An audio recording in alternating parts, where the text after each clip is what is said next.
జగన్ మామ మోసాలకు గురైన వారిలో పిల్లలు కూడా ఉన్నారు. అదిస్తాం ఇది చేస్తామని చెప్పడమే గాని నిజంగా జగన్ రెడ్డి చేసింది శూన్యం. పైగా ప్రారంభించిన వాటిలో చాలా వరకు అర్థాంతరంగా ఆగిపోయాయి. అందులో విద్యార్థుల కోసం పాఠశాలల్లో ఏర్పాటు చేసిన ఆర్వో ప్లాంట్లు ప్రధానంగా కనిపిస్తాయి. అవి పనిచేయకుండా విద్యార్థులకు వెక్కిరిస్తూ ఉంటాయి.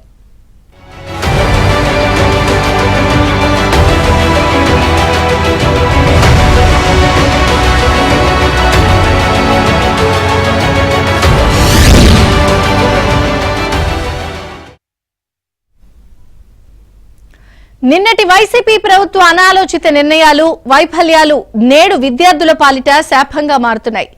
పాఠశాలల్లో వసతులపై జగన్ ప్రభుత్వ మాటలకు చేతలకు పొంతన కుదరడలేదు. ప్రభుత్వ పాఠశాలలను కార్పొరేట్ స్థాయికి అభివృద్ధి చేస్తాము అన్న జగన్మామ హామీ ఒట్టి మాటలేనని తేలిపోయింది. నాడు నేడు పథకం ద్వారా కాంట్రాక్టర్లకు ప్రయోజనం కల్పించడమే లక్ష్యంగా నాటి ప్రభుత్వం అడుగులు వేసింది. పాఠశాలల్లో ఏర్పాటు చేసిన ఆర్వో వాటర్ ప్లాంట్ల పరిస్థితి అధ్వానంగా తయారైంది. ఆర్వో మిషన్లు మూడ్నాళ్ల ముచ్చట అన్నట్టుగా మూలన పడిపోయాయి. ఉమ్మడి శ్రీకాకుళం జిల్లాలో బడి పిల్లల తాగునీరు అవస్థలపై ఏబిఎన్ స్పాట్లైట్.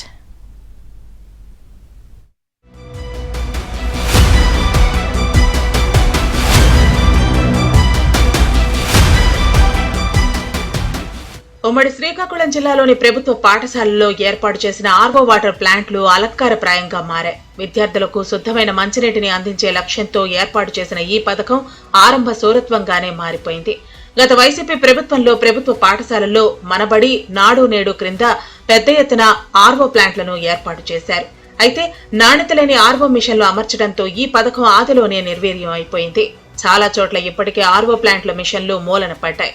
దీనికి తోడు గత పాలకులు కాసులకు కక్కుర్తిపడి ఆర్వో ప్లాంట్ మిషన్లను తమకు అనుకూలంగా సంస్థలకు అప్పగించడంతో అవి పనిచేయక విద్యార్థులకు అవస్థలు ఎదురవుతున్నాయి. ఫలితంగా ప్రభుత్వ పాఠశాలల్లోని విద్యార్థులకు మంచినీటి కష్టాలు తప్పటం లేదు.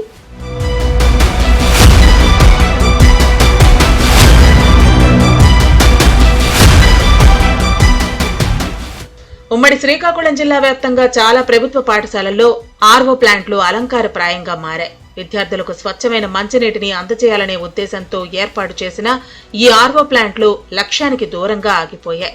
ఆహ్లాద engineers limited, innovative industries, live pure private limited ఇలా పలు కంపెనీల నుంచి ఆర్వో ప్లాంట్లు తెప్పించారు. ఒక్కో ప్లాంట్ వ్యయం వాటి సామర్థ్యాన్ని బట్టి 1,00,000 నుంచి 2,00,000 రూపాయల వరకు ఉన్నాయి. ఆర్వో నీటి వినియోగంతో విద్యార్థులు అంటువ్యాధుల బారిన పడకుండా, ఫ్లోరైడ్ సమస్య లేకుండా చూడొచ్చని భావించారు. మధ్యాహ్న భోజన సమయంలో వంటకు, విద్యార్థుల దాహార్తిని తీర్చడానికి కూడా ఈ నీళ్లు ఉపయోగపడేవి. అయితే ఇదంతా మూడ్నాళ్ల ముచ్చటగానే మారిపోయింది. ప్రారంభించిన కొద్ది రోజులకే ఉమ్మడి శ్రీకాకుళం జిల్లాలో చాలా చోట్ల ఆర్వో ప్లాంట్లు మూలన పడ్డాయి. మరోవైపు వందలాది స్కూళ్లలో ఇంకా ఆర్వో మిషన్లను ఇప్పటికీ ఇన్స్టాల్ చేయలేదు. ఒక్క మాటలో చెప్పాలంటే వీటి గురించి పట్టించుకునే నాథుడే కరువయ్యాడు. ఉమ్మడి జిల్లాలోని రాజాం ప్రాంతంలో చాలా వరకు పాఠశాలలు, కళాశాలల్లో వాటర్ ప్లాంట్ మరమ్మతులకు నోచుకోకపోవడంతో విద్యార్థులు తీవ్ర అవస్థలు పడుతున్నారు. మున్సిపల్ నీటినే తాగుతూ దాహార్తిని తీర్చుకుంటున్నారు. మాకు ఇక్కడ వాటర్ ఆర్వో ప్లాంట్ అనేది పనిచేయడం లేదు. కావున మేము మున్సిపల్ వాటర్ తాగుతున్నాము. ఇంటి దగ్గర నుండి బాటిల్స్ తెచ్చుకుంటే మధ్యాహ్నం వరకే వస్తున్నాయి. మున్సిపల్ వాటర్ కూడా అంత ప్యూరిఫైగా ఉండడం లేదు. సో మీరు ఆర్వో వాటర్ ప్లాంట్ని బాగు చేస్తే బాగుంటుందని కోరుకుంటున్నాను. కంచరం జడ్పీహెచ్ఎస్ ఉన్నత పాఠశాలలో చదువుకుంటున్నాను. మా స్కూల్లో ఆర్వో ప్లాంట్ వాటర్ పనిచేయడం లేదు. దానివల్ల మేము మున్సిపల్ వాటర్ ఇక్కడ తాగవలసి వస్తుంది, ఇంటి దగ్గర నుంచి తెచ్చుకోవాల్సి వస్తుంది. అందువల్ల మీరు కొంచెం సాయం చేస్తే ఆర్వో ప్లాంట్ అనేది ఇంప్లిమెంట్ చేస్తే మేము తాగడానికి శుద్ధజలమైన వాటర్ తాగడానికి ఉపయోగంగా ఉంటుందని కోరుకుంటున్నాం.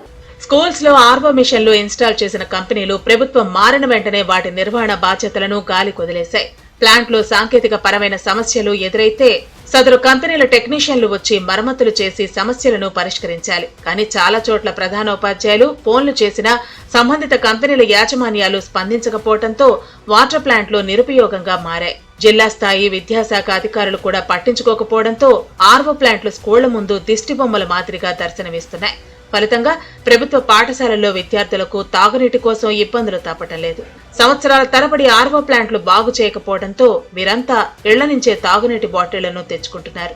మరి ఆ తర్వాత అవి కంప్లైంట్ రావడం వల్ల అవి ఆటోమేటిక్ మూలబడిపోయి, ఆ కంప్లైంట్ ఏంటంటే ప్రధానంగా వాటికి సంబంధించిన ఫెడల్స్, పిల్లలు ఫుడ్ ఫెడల్ అనేది దానికి ఆల్టర్నేషన్ ఇచ్చారు.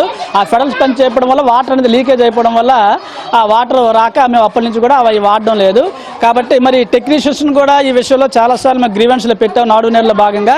మరి వాళ్ళు కూడా ఏం చెప్పారంటే ఆ ఫెడల్స్ అనేవి గ్రీవెన్స్ ఢిల్లీ నుంచి రావాలండి, అవి వస్తే మేము వచ్చి బిగిస్తాం, లేకపోతే మరి మేము వెయిట్ చేయలేమని అని చెప్పడంతో మరి అప్పటి నుంచి కూడా పిల్లలు ఆ డ్రింకింగ్ వాటర్ కోసం అయితే ఇబ్బంది పడుతున్నారు. వారు ఇంటి దగ్గర నుంచి ఏవో వాటర్ బాటిల్ తెచ్చుకుంటున్నారు, అవి లంచ్ వరకు సరిపోతున్నాయి. మరి ఈవినింగ్ వచ్చేసరికి పిల్లలకి కాస్త ఇబ్బందిగా ఉంది. సమ్మర్లో నుంచి ఇంకా చాలా ఇబ్బంది పడ్డారు.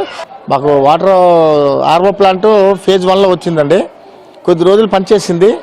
ఈ మధ్యకాలంలో పని చేయకపోతే మేము టెక్నీషియన్ వచ్చారు. దీని స్పేర్ పార్ట్ పోయిందంటే 850 రూపాయలు ఇచ్చాం, తీసుకొని వస్తామన్నారు. ఇంతవరకు రాలేదు. దానివల్ల మేము కొంచెం ఇబ్బంది పడుతున్నాము. పిల్లలకైతే ఇంటి నుంచి కొద్ది నీళ్ళు తెచ్చుకుంటారు. మేము మున్సిపల్ వాటర్ ఇక్కడ ప్రొవైడ్ చేస్తున్నాము. ఆ బాటిల్స్ పిల్లలు తాగుతున్నారండి. కొద్ది వేగంగా దీని మీద చర్య తీసుకుంటే బాగుంటుందని అభిప్రాయపడుతున్నాను. వాస్తవానికి గత ప్రభుత్వం తీసుకొచ్చిన నాడు నేడు కార్యక్రమం ప్రచార ఆర్భాటమే తప్ప ఫలితాలనివ్వలేకపోయిందన్న విమర్శలు వినిపిస్తున్నాయి. పాఠశాలలకు రంగులు వేసి రూపురేఖలు మార్చేస్తామని గొప్పలు చెప్పుకునే పాలకులకు మూలన పడ్డ మినరల్ వాటర్ ప్లాంట్లు వారి చిత్తశుద్ధిని ప్రశ్నిస్తున్నాయి. మరోవైపు అక్కడక్కడ అరాకొర పనిచేస్తున్న ఆర్వో మిషన్లు ఎంతవరకు నీటిని ప్యూరిఫై చేస్తున్నాయో అన్న అనుమానాలు వ్యక్తమవుతున్నాయి. స్థానికంగా లభ్యమయ్యే నీటిని పరీక్షించకుండానే చాలా వరకు పాఠశాలల్లో ప్లాంట్లు ఏర్పాటు చేశారు. దీంతో ఆర్వో ప్లాంట్ల వినియోగం ఏ మేరకు విద్యార్థుల ఆరోగ్యానికి దోహదపడతాయో అన్న ప్రశ్నలు ఉత్పన్నమవుతున్నాయి. ఇలాంటి పరిస్థితుల్లో కూటమి ప్రభుత్వ పెద్దలు చొరవ తీసుకుని నాటి తప్పులను సరిదిద్దాలని విద్యార్థులు వారి తల్లిదండ్రులు కోరుతున్నారు. ఆర్వో వాటర్ ప్లాంట్లను త్వరితగతిన మరమ్మతులు చేసి శుద్ధ జలాలు అందించాలని కోరుతున్నారు.